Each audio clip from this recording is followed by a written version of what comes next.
with Uri Designs. Welcome. Today I'm going to show you step by step how you can also give a new look to your decorative shelves. I gave mine a nautical and rustic look, and I'm going to show you step by step how you can do the same. These are the materials and tools you're gonna need. I'm going to list them in the description box. The first thing to do is to sand your shelves completely. You want to be able to get rid of all the paints that is on them. In my case, I had a purple paint, so I want to make sure that I get rid of all of it before I move to the next step, which is stain them. As you can see, I already applied the mahogany wood stain on both of the shelves.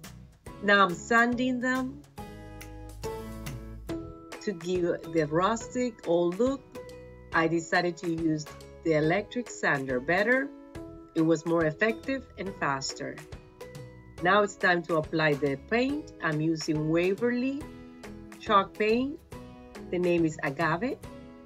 And I'm applying it little by little, but I'm using very little paint. I am getting rid of the excess with a paper towel. I'm also going to apply white Waverly chalk paint, and I'm going to mix it all together. Let me show you how I apply it closer. As I mentioned, I don't put that much paint on the brush. I get rid of the excess with a paper towel, and I just apply a little bit at a time.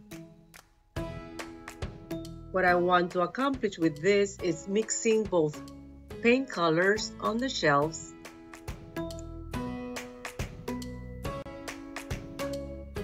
as I am going for the nautical rustic look.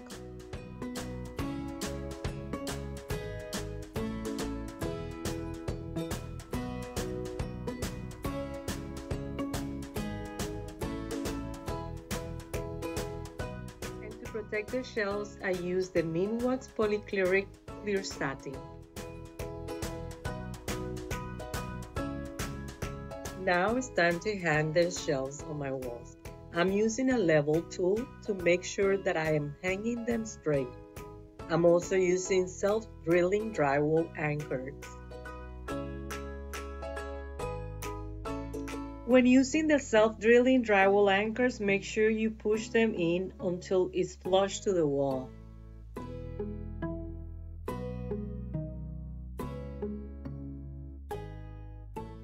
Hanging the brackets on the wall, it's time to attach the shelves with the screws on the brackets. It is important to secure the shelves tight against the wall and also with the brackets. And for the second shelf, I'm putting it on top. So I attached the shelf to the brackets before attaching it to the wall. That was much easier. And now I'm making sure that it's level by using the level tool.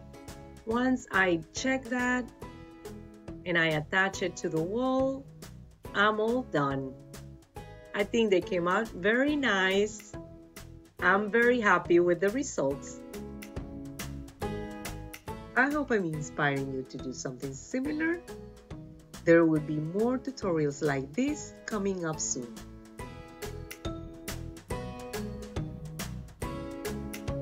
To my channel, I hope you find this tutorial helpful and consider subscribing. Until next time, goodbye.